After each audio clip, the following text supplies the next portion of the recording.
ভাঙড়ে ফের রাজনৈতিক অশান্তি ঘিরে উত্তেজনা।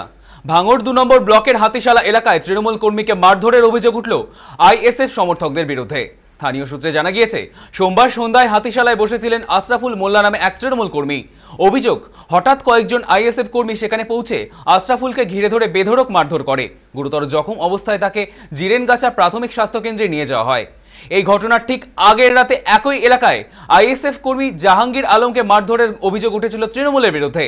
টানা ২৪ ঘন্টার মধ্যে দুপক্ষের হামলার ঘটনায় এলাকায় ব্যাপক চাঞ্চল্য ছড়িয়েছে। খবর পেয়ে ঘটনাস্থলে পৌঁছয় পোলেরহাট থানার পুলিশ। পরিস্থিতি নিয়ন্ত্রণে আনা হয়েছে এবং ঘটনা তদন্ত শুরু হয়েছে বলে জানা গিয়েছে পুলিশের তরফে।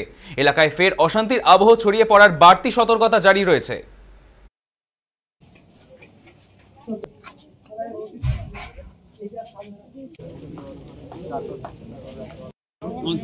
না কি হলো? আইসিএফের লোকজন মেরেছে। কোথায় ঘটনা ঘটলো? এই প্রচেষ্টার বলের সামনে। কেন মারলো কেন? আবার তৃণমূল করি বলে। কখন হয়েছিল? ৮টার দিকে। কতজন মিলে মারলো? ও ৭-৮ জন ছিল। ওখানে কি করছিলেন? ওখানে আবার চা খেতে গিয়েছিলাম। কতজন মিলে মারলেন? কি দিয়ে মারলেন? বন্দুক নিয়ে মেরেছে, হেঁচো ছিল ওদের হাতে, কোদালের বাট ছিল। আর আপনি কি একাই ছিলেন? হ্যাঁ, আমি একা ছিলাম।